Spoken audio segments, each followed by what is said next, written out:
పూరా local. Welcome to పూరా local. Indian army మెరుపు దాడులకు దిగుతుందని పాక్కు చెమటలు పడుతున్నాయి. గతంలో భారత్ వాయుసేన సర్జికల్ స్ట్రైక్ అనుభవం నేపథ్యంలో ఇప్పుడే జాగ్రత్తలు పడుతోంది. సరిహద్దులకు సమీపంలోని పీఓకేలో ఉగ్రవాదులు ఏర్పాటు చేసుకున్న స్థావరాలను ఖాళీ చేస్తోంది. అయితే టెర్రరిస్టులను కాపాడుకోవడానికి వారిని బంకర్లలోకి, ఆర్మీ షెల్టర్లలోకి తరలిస్తుందని సమాచారం. దీంతో బార్డర్ కు సమీపంలోని ఉగ్రవాద స్థావరాలు ఖాళీ అవుతున్నాయని భారత ఇంటెలిజెన్స్ వర్గాలు తెలిపాయి. పహల్గాంలో ఉగ్రదాడి చేసి 26 మందిని పొట్టపెట్టుకున్న దారుణ ఘటన తర్వాత సరిహద్దులో తీవ్ర ఉద్రిక్తతలు నెలకొన్న విషయం చూస్తూనే ఉన్నాం. ఈ అమానవీయ దాడి చేసిన వారిని ఎట్టి పరిస్థితుల్లోనూ వదలకూడదని దేశవ్యాప్తంగా నిరసనలు వెల్లువెత్తుతున్నాయి. పహల్గాం దాడికి పాల్పడ్డ టెర్రరిస్టులు ఎక్కడ దాక్కున్నా సరే వదిలిపెట్టబోమని ప్రధాని మోదీ తేల్చి చెప్పారు.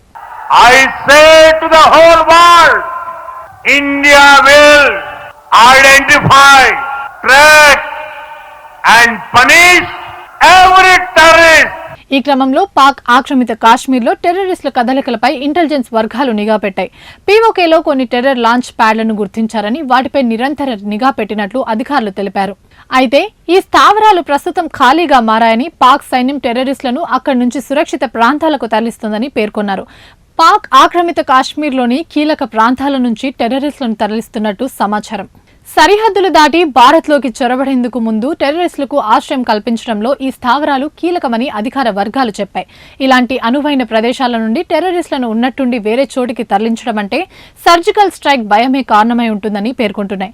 భారత భద్రతా బలగాలు కిందటి వారంలో ఖచ్చితమైన దాడులు జరిపి పీఓకేలోని 42 ఉగ్ర స్థావరాలను నేలమట్టం చేశాయి. ఈ దాడుల కోసం నిఘా పెట్టినప్పుడు సుమారు 150 నుండి 200 మంది టెర్రరిస్టులు ఆయా స్థావరాల్లో ఉన్నట్లు గుర్తించామని అధికారులు తెలిపారు. శిక్షణ పొందిన టెర్రరిస్టులు ఈ క్యాంపుల్లో తాత్కాలికంగా ఆశ్రయం తీసుకుంటూ భారత్లోకి చొరబడేందుకు అనువైన సమయం కోసం ఎదురు చూసేవారని వివరించారు. సరిహద్దుల్లో హిజ్బుల్ ముజాహిద్దీన్, జైషే మొహమ్మద్, లష్కరే తోయిబా వంటి ఉగ్ర సంస్థలతో పాటు పాక్కు చెందిన 17 స్థానిక టెర్రర్ సంస్థలు యాక్టివ్ గా ఉన్నట్లు అధికారులు తెలిపారు.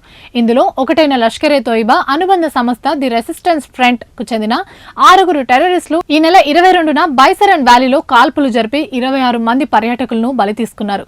మొత్తానికి పాక్ పై భారత్ గట్టిగానే దృష్టి పెట్టినట్టు తెలుస్తుంది. ఇవి ఇప్పటివరకున్న అప్డేట్స్. మరిన్ని అప్డేట్స్ కోసం చూస్తూనే ఉండండి పూరా లోకల్.